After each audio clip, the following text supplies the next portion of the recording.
नमस्कार दोस्तों, मैं आरव चौधरी स्वागत करता हूं आपका यूपी की ताज़ा खबरों में। दोस्तों, मैं लाया हूं उत्तर प्रदेश की 10 मुख्य व काम की बड़ी खबरें। इसी के साथ चलिए दोस्तों नज़र डालते हैं आज की ताज़ा खबरों पर।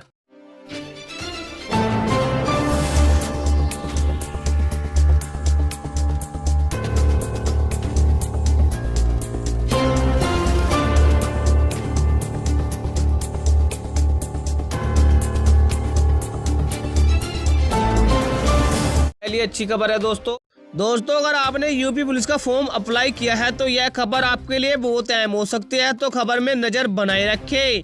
ऑफलाइन मोड में होगी यूपी पुलिस कांस्टेबल परीक्षा। 17 और 18 फरवरी को होने वाली यूपी पुलिस कांस्टेबल भर्ती परीक्षा का ऑफिशियल पैटर्न जारी हो गया है। परीक्षा पेन और पेपर आधारित यानी ऑफलाइन मोड में होगी दोस्तों। इस बार परीक्षा में गलत उत्तर देने पर 0.5 अंक की निगेटिव मार्किंग भी होगी। परीक्षा में ऑब्जेक्टिव टाइप के प्रश्न पूछे जाएंगे जो हिंदी, सामान्य ज्ञान, गणित और रीजनिंग के होंगे। साथ ही परीक्षा में अंक नॉर्मलाइजेशन का प्रावधान भी होगा। मेरे दोस्तों, अगर आपको वीडियो अच्छी लगी हो तो वीडियो को लाइक करें और कमेंट करें और अपने दोस्तों को जरूर शेयर कर दें। चलिए दोस्तों, आप हल्द्वानी के बाद अब बरेली में भी बवाल पथराव। उत्तराखंड के हल्द्वानी के बाद अब यूपी के बरेली में पथराव हुआ है।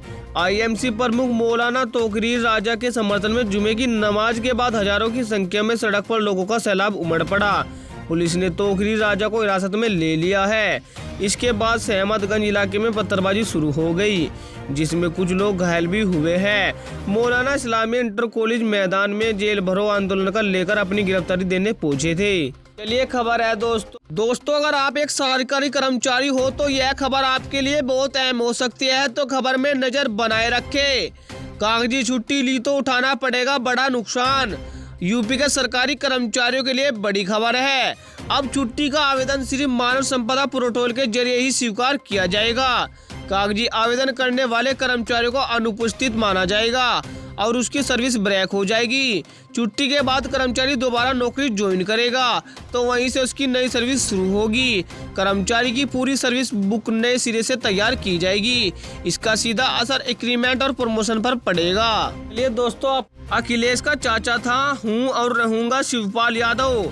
सपा के राष्ट्रीय महासचिव शिवपाल यादव ने विधानसभा में बड़ा बयान दिया है। उन्होंने कहा है कि ऐसा प्रतीत होता है कि सदन में कोई कार्यक्रम चल रहा है। चाचा पर चर्चा।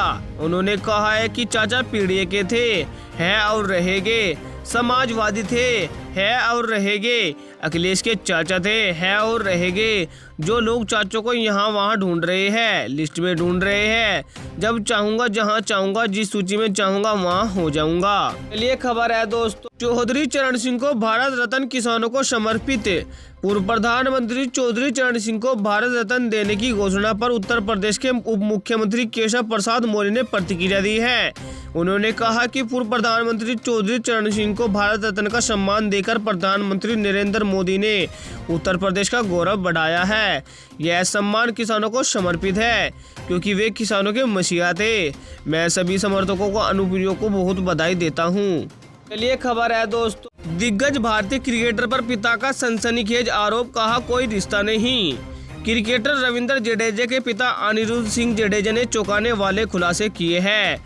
उन्होंने दैनिक भास्कर को दिए गए इंटरव्यू में कहा, मेरा रवैया उसकी पत्नी रिवाबा से किसी भी तरह का रिश्ता नहीं है। बेटे को क्रिकेटर न बनाता तो अच्छा होता। शादी के 1 महीने बाद ही घर में कलह शुरू हो गई।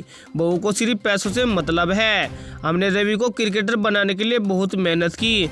बहन नयाबा ने उसे माँ की तरह पाला। अच्छा दोस्तों, खबरों में आगे बढ़ने से पहले आपसे एक छोटी सी गुजारिश है। दोस्तों, अगर आप उत्तर प्रदेश के रहने वाले हैं तो यूपी न्यूज को सब्सक्राइब करके बेल आइकन दबाएं, क्योंकि आपको अपने उत्तर प्रदेश की ताज़ा व बड़ी खबरें व मुख्य समाचार हमारे चैनल यूपी न्यूज पर रोजाना देखने को मिलते रहेंगे। और साथ ही दोस्तों, इस वीडियो पर एक लाइक और एक प्यारी सी कमेंट में हमें यह जरूर बताएं आप वीडियो कौन से जिले से देख रहे हैं। चलिए दोस्तों, आपका टाइम वेस्ट न करते हुए सीधा बढ़ते हैं खबरों में। और आज की अगली बड़ी खबर है दोस्तों, भारत बंद में सभी दे योगदान, राकेश टिकैत। 16 फरवरी को किसान संगठनों ने भारत बंद का आह्वान किया है। इसका मुख्य एजेंडा किसानों की समस्याओं का समाधान करना है। किसान नेता राकेश टिकैत ने दुकानदारों से स्वेच्छा से दुकान बंद रखने के साथ ही किसानों, महिलाओं, युवाओं से भारत बंद में सहयोग करने की अपील की है। उन्होंने देश के सभी वर्गों से अपनी लंबित मांगों के समाधान के लिए एक साथ आने का आग्रह किया है। चलिए दोस्तों, बीजेपी और कांग्रेस पर मायावती का तंज। बीएसपी प्रमुख मायावती ने कांग्रेस और बीजेपी के बीच ब्लैक पेपर और व्हाइट पेपर को लेकर जारी जंग को चुनावी स्वार्थ बताया है। उन्होंने कहा है कि ऐसी संकीर्ण राजनीति से देश व जनता का कल्याण कैसे हो सकता है। देश के करोड़ों लोग जबरदस्त महंगाई और गरीबी और बेरोजगारी की मार झेल रहे हैं। ऐसे में राजनीतिक दलों को स्वार्थ त्याग कर राष्ट्रीय समस्याओं पर जनता को संगठित प्रयास करने की जरूरत है। चलिए खबर है दोस्तों, आरबीआई ने 4 बैंकों पर लगाया जुर्माना। आरबीआई ने नियमों का उल्लंघन और निर्देशों का पालन नहीं करने के चलते बॉम्बे मर्केंटाइल कोऑपरेटिव बैंक पर 63.30 लाख, जोरास्ट्रियन कोऑपरेटिव बैंक पर 43.40 लाख, नाकोदार हिंदू ओबरेनो ऑपरेटिव बैंक पर 6 लाख और दया नवनिर्माण कोऑपरेटिव बैंक पर 1 लाख रुपए का जुर्माना लगाया है। आरबीआई ने इन बैंकों को नोटिस जारी करते हुए कहा है कि खातों का रखरखाव और जमा पर ब्याज समेत अन्य अनियमितताओं के चलते यह कार्रवाई की गई है। चलिए खबर है दोस्तों, कांग्रेस का दावा 10 साल में 26 रुपए महंगा हो गया पेट्रोल। चुनाव के चलते देश की सियासत गर्म है। बीजेपी ने जहां यूपीए की आर्थिक नीतियों पर श्वेत पत्र जारी किया है, तो वहीं कांग्रेस महंगाई के लिए बीजेपी को घेर रही है।